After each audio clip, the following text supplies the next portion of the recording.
Alrighty, I'm going to tell you guys how to pick an old building from a not so old building using a few little tricks. Now we have two right here in front of me.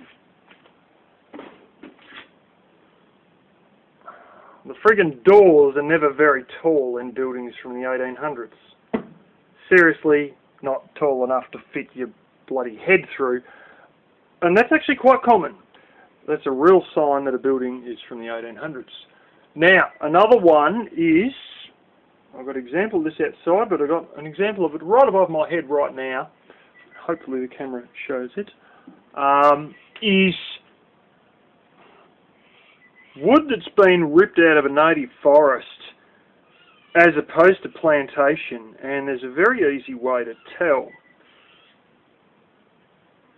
Especially if it's more like, not like the European forest and some American forests where everything's all close together and you get this effect, and I had this effect at my other property too, where there's so much competition for light that everything grows absolutely gun barrel straight. And this may not, if you're in Europe or America, this one may not really be worth a cracker. Because it only happens when you don't have forests that have trees so close together that they have such competition for light that they all race to the light against, each other and create perfectly straight beams. It happens where you got sort of sparse forest and sort of bit here, bit there, not terribly consistent forest, and they don't grow perfectly straight, and that is when your beam is straight. But the grain is not straight at all. See, the grain comes off and causes a big bloody splinter out to one side there. That's a sign that that's been milled out of a log that isn't straight, and I've got quite a few of these sort of logs, beams, and hopefully we can show you the other little trick out here as I go to my wood stash here, because I used to have a lot of this old crap laying around.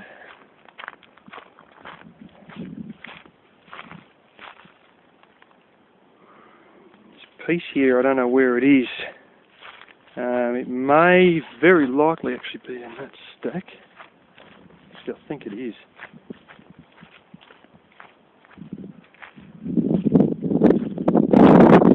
As we get the wind.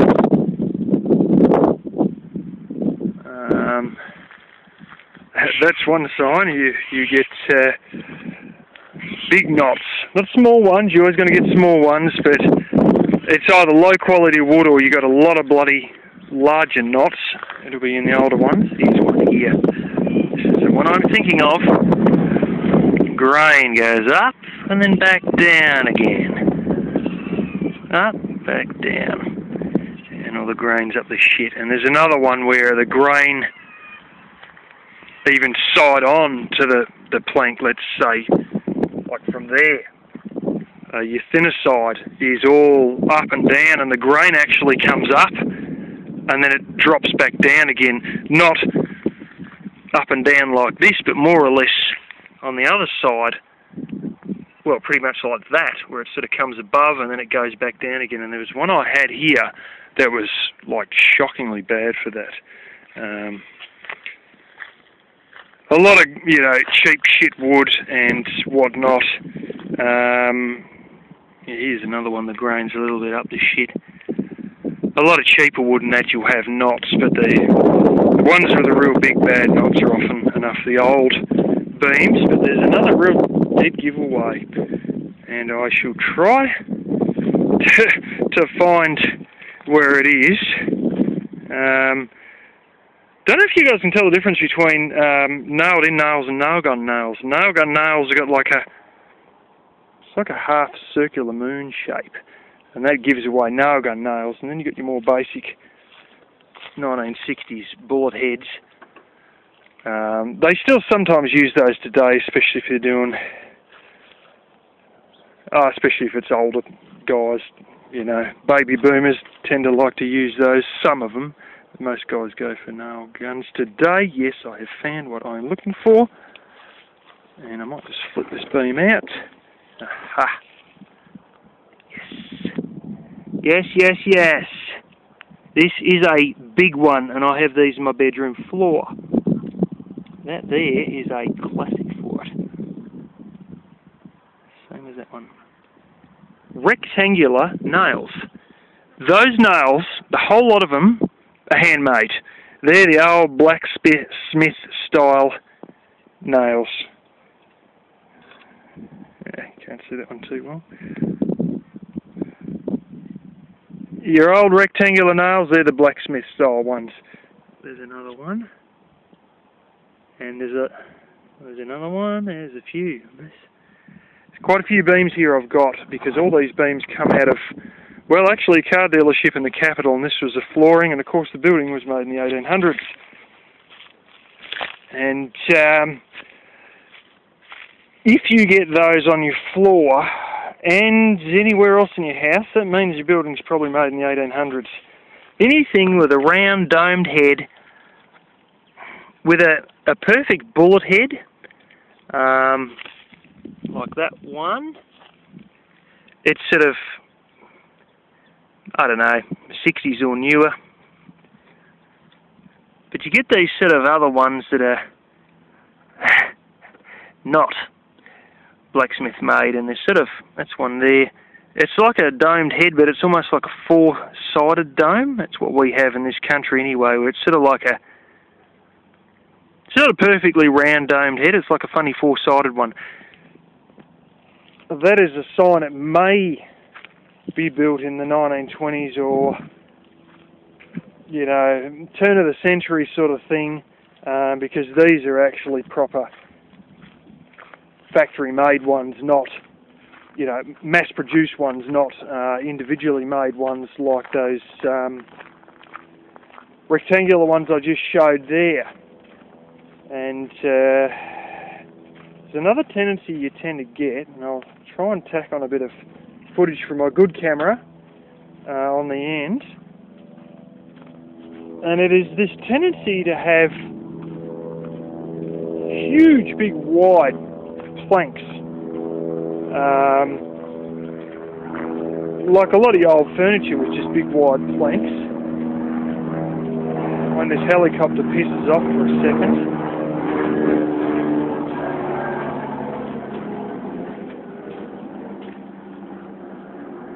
You tend to get, only with old houses, planks that are massively wide, like just so wide it's ridiculous, almost a foot wide. That tends to be something that happens a lot in the old furniture and even in the old houses, and I have some just above my stove that you would not have a hope in hell of seeing here, but if I get a decent amount of light in my other camera, you will see these massive planks that I have on one of the walls in my kitchen here. And that, people, is some of the ways to tell an old house. The other way is, well, I remember, just hang on a sec.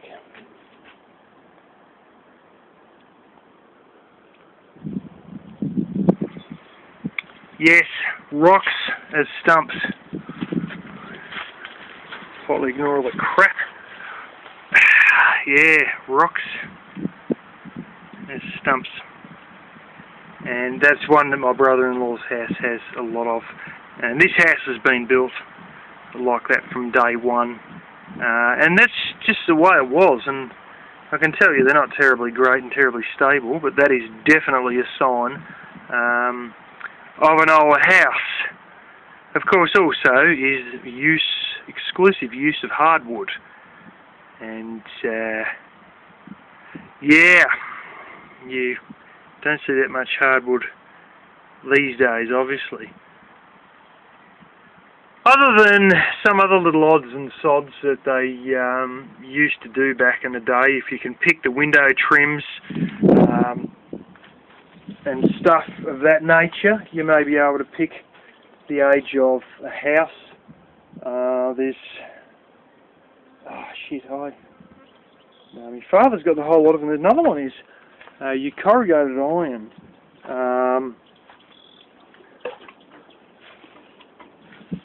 Can have all these signs and symbols and shit on them, and I've got like heaps of those. I think there's different brand.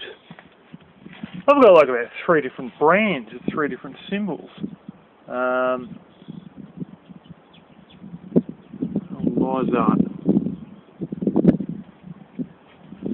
They used to do that. For some reason they would print that, at least on the Australian brands.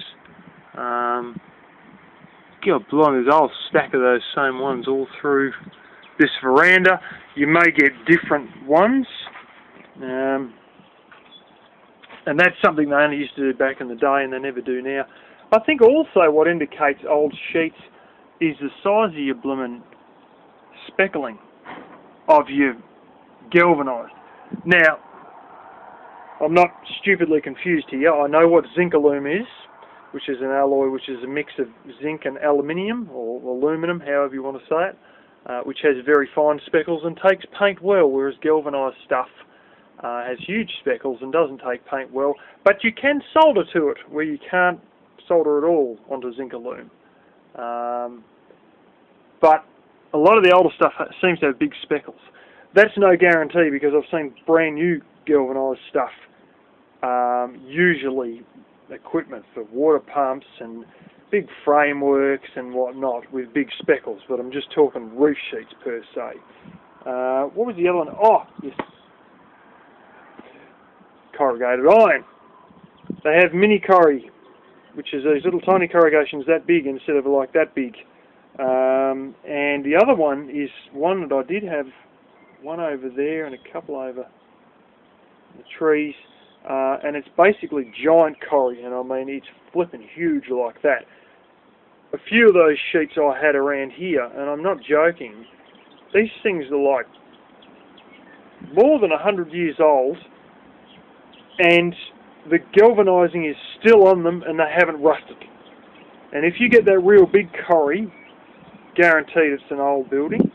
The mini corrie, it may be, but there's a bit of a fad only a few years back where they bought out a lot of mini corrie, and a lot of people had porches made out of that stuff, and you could buy it brand new only as of 5 years ago, sort of thing.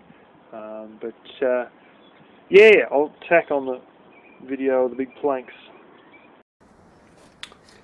Now these are some of these giant planks. If I get a tape measure here, I'll measure it when it wants to play ball.